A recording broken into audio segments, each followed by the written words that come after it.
আল্লাহ পাক বলছেন ওয়াল্লাযীনা ইসতানাবুত তাগুতা আইয়াবুদুহা ওয়া আনাবু ইলাল্লাহি লাহুমুল বুশরা ফাবাশশির ইবাদ। আল্লাহ পাক বলছেন যারা নাকি তাগুতের ইবাদত ছেড়ে দেয়, তাহলে তাগুতের ইবাদত ছেড়ে দেওয়ার কথা কে বলেছেন? আল্লাহ। যারা তাগুতের ইবাদত ছেড়ে দিল, ওয়ানাবু ইলাল্লাহ, এরপর আল্লাহর ইবাদত শুরু করলাম, তাহলে এই আল্লাহর ইবাদত শুরু করার আগে তাগুতের ইবাদত ছাড়া লাগবে কথা কে বলেছেন? আল্লাহ। তাগুতের ইবাদত কাকে বলা হয়? তাগুতটাই তো আমরা চিনি না, ঠিক না? তাগুত হলো রাজনীতির ময়দানে রাজনীতির নেতা যারা, এরা যদি কোরআন কায়েমের নেতা হয় তাহলে তাগুত হবে না। আর যদি কোরআন কায়েমের নেতা না হইয়া মানুষের তৈরি করা আইনের পার্টির নেতা হয়, মানুষের আইনের পার্টির নেতা যারা, ওই নেতাদেরকে আরবিতে বলা হয় তাগুত। কি বলা হয় জোরে বলুন? এই তাগুতকে আমাদের বাংলাদেশে আছে দুই এক আটটা। যেই সমস্ত রাজনীতির নেতা নেত্রীরা মানুষকে নিয়ে সংগঠন বানায়া রাজনীতি করে, মানুষকে নিয়ে সংগঠন বানায়া, মানুষ ছাড়া কি সংগঠন দল হবে নাকি? কথা কন নাকি আপনারা? তাগুত কাকে বলা হয়? জনগণকে দিয়ে দল বানায়া, বলেন। যদি এই বাক্য মুখস্থ না থাকে তাহলে কপাল পরা আপনি। জনগণকে দিয়া দল বানায়া তারা মানুষের আইনের পার্টি তৈরি করলো। কিসের আইনের পার্টি? মানুষের আইনের পার্টি তৈরি করলো। এই পার্টির সব নেতাকে কোরআনে তাগুত বলে ঘোষণা করা হয়েছে। এই নেতার পেছনে যারা রাজনীতি করবে তাদের রাজনীতিকে আল্লাহ নাম দিল, ওটা রাজনীতি নয়, ওটা তাগুতের ইবাদত করতেছে। ওরা তাগুতের কি করতেছে? তাহলে রাজনীতিও কিন্তু একটা ইবাদত। কতক্ষণ না কে দেখেন আল্লাহ নিজেই, এই আয়াতটা কিন্তু সূরা জুমারে আল্লাহ পাক বলছেন। তাহলে আল্লাহ তাআলা কি বললেন? ওয়াল্লাযীনা ইসতানাবুত তাগুতা আইয়াবুদুহা, যারা তাগুতের ইবাদত ছেড়ে দিল। তাহলে তাগুতের ইবাদত আছে না নাই? আল্লাহ নিজেই বলছেন তাগুতের একটা ইবাদত আছে, তাগুতের একটা ইবাদত আছে। যারা নাকি তাগুতের ইবাদত ছেড়ে দিল, তাগুতের ইবাদত হলো যেই সমস্ত লোকেরা জনগণকে দিয়া দল বানালো, জোরে বলুন, জনগণকে দিয়া দল বানায়া ওই দলটা মানুষের আইনের পার্টি হিসাবে চলাফেরা করলো, মানুষের আইনের পার্টি হয়ে থাকলো। এই দলের সকল নেতাদেরকে তাগুত বলা হয়েছে। এই নেতাদের পেছনে যারা রাজনীতি করবে, এটা রাজনীতি নয়। আল্লাহ বলেছেন তোমাদের চোখে, তোমাদের জ্ঞানে ওটা হলো দেশের রাজনীতি, কিন্তু আমি আল্লাহ ঘোষণা দিয়েছি তোমরা তাগুতের ইবাদত করতেছ। কার ইবাদত করতেছ? রাজনীতির ময়দানে তোমরা তাগুতের ইবাদত করলে, আর জুমা ঘরের মধ্যে যখন আসলে তখন আমার ইবাদত করলে। রাজনীতির বেলায় তাগুতের ইবাদত, আর ব্যক্তিগত ইবাদতের বেলায় আল্লাহর ইবাদত। জীবনটাকে দুই ভাগ করে করলে, এক ভাগ চললো তাগুতের ইবাদত আর এক ভাগ চললো আল্লাহর ইবাদত। এরকম ভাগ বাটোয়ারা আল্লাহ কি মানে নেবে? এই যে ভাগটা আপনি করলেন, বলেন তো এই ভাগ বাটোয়ারা কি আল্লাহ মানে নেবে নাকি? এই ভাগ বাটোয়ারা আল্লাহ মানবে না। আল্লাহ পাক বলছেন নাজাত যদি পেতে চাও তাগুতের ইবাদত তোমরা ছেড়ে দাও। নাজাত যদি পেতে চাও তাগুতের ইবাদত ছেড়ে দাও। ওয়ানাবু ইলাল্লাহ, এরপরে তোমরা আল্লাহর ইবাদত করো। তার আল্লাহর ইবাদতের শর্ত হলো তাগুতের ইবাদত বাদ দেওয়া লাগবে। তাহলে কি বোঝা গেল বলেন তো? ক্লিয়ার হবেন কিনা আপনারা? তাগুতের ইবাদত ছাড়ার পরে আল্লাহর ইবাদত করা লাগবে নাকি আল্লাহ বলছে তাগুতের ইবাদত ছাড়লে স্যার, না ছাড়লে না স্যার, আমার ইবাদতটা কর? আল্লাহ কথা বলছে? আল্লাহ কোনো বান্দার ভাগ দিবে না। আল্লাহ কোনো বান্দার, আপনারা যে বউ বিয়ে করছেন তার ভাগ দেবেন কাকু? এই কথা কন নাকি আপনারা? মনে করেন কষ্ট করে একটা বউ বিয়ে করেছেন আপনি, এই বউ কি গ্রামের কোনো যুবক ভাগ দেবে?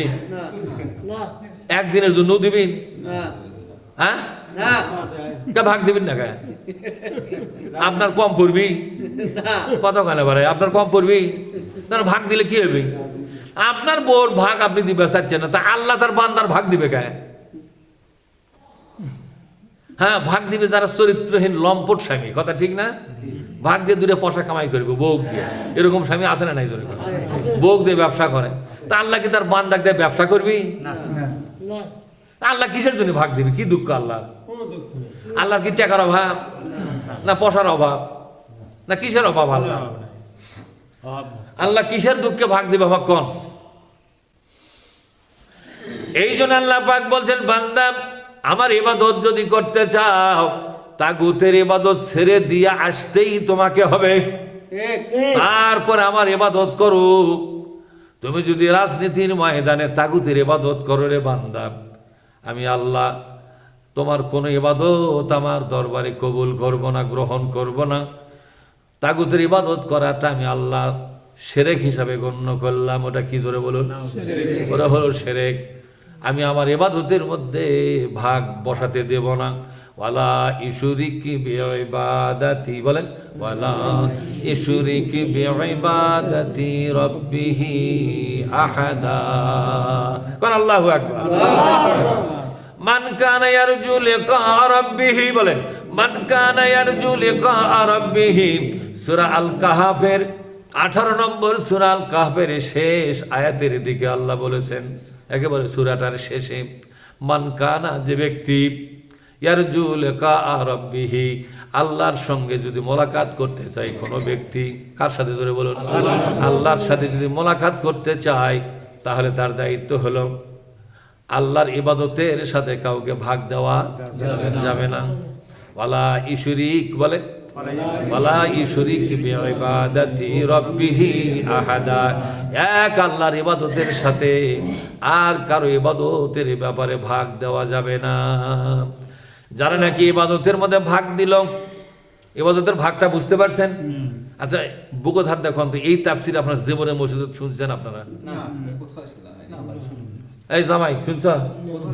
তুমি তো একটা মাস্টার ডিগ্রি হোল্ডার, প্রফেসর মানুষ, তুমি তো দুনিয়ার বহু জায়গা চলাফেরা করছো, অজর শুনছো মেলা, কোনো বক্তা ইনকা অস্তমাক শুনে আছে?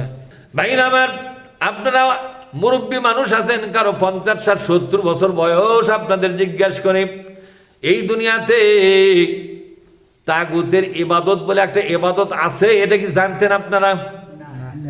কোরআন থেকে আলোচনা শুনছেন এটা, কিন্তু আজকে শুনতেছেন। সূরা জুমারের ভিতরে আল্লাহ পাক বলেছেন, রাজনীতির ময়দানে যারা মানুষের আইনের পার্টি করে, ওরা মানুষের আইনের পার্টির নেতাদের ইবাদত করে, আর যারা কোরআনের পার্টি করবে, তারা কোরআনের পার্টির নেতার ইবাদত করে না, তারা স্বয়ং আল্লাহ পাকের ইবাদত করে। রাজনীতির ময়দানে যারা নাকি তাগুতের ইবাদত করবে, আল্লাহ তাআলা বললেন আমার ইবাদত তাদের দ্বারা হবে না, তাদের কোন ইবাদত আমি আল্লাহর দরবারে কবুল হবে না। ওরা ইবাদত করবে ওদের মনের আশায়, মনের আশায় ইবাদত করবে, আশা করে থাকবে আমার আল্লাহ ইবাদত কবুল করবে। ওরা হজ করবে মনের আশায়, ঠিক না? ওরা নামাজ পড়বে মনের আশায়, ওরা রোজা করবে মনের আশায়। ইবাদত করে করে যখন কবরে যাবে, ওদের কবরের জীবনটা হবে জাহান্নামী জীবন। ওদের কবরের জীবনটা কি জীবন হবে? ওদের কবরের জীবনটা হবে জাহান্নামী জীবন। তা আল্লাহ তাআলা বলছেন, মিন ক্বাবলি আইয়াতিয়াকুমুল আযাব বাগতাতাও ওয়া হুম লা তাশউরুন। হঠাৎ করে তোমার জীবনে কিন্তু একটা দুর্ঘটনা আসতেছে, সেটা হলো মৃত্যু, ঠিক না ভাই? ঠিক। এই মৃত্যু কিন্তু হঠাৎ করেই মানুষের আসে, একবার কাশিছে, তারপর আর শ্বাস নিবার, এরকম আছে না নাই? সেজদাত গেছে আর মাথা তুলতে, বাড়িতে ঘুমে গেছে আর মাথা ওঠে নাই, অথবা হার্ট অ্যাটাক করেছে, হাসপাতালে যেতে যেতেই মৃত্যু ঘটে গেছে। হাসপাতাল পাওয়ার আগে রাস্তার ভেতরতে অ্যাম্বুলেন্স ফিরে আসতেছে, শোনেন এগুলো? হ্যাঁ, সম্মানিত ভাইয়েরা, আল্লাহ পাক বলছেন হঠাৎ করেই কিন্তু তোমার ওপর একটা ব্যবস্থা কার্যকর করব, তা হলো মরণ। মরণের পরে তোমার কবরটা আমি আল্লাহ জাহান্নামের টুকরা বানাইয়া দিব।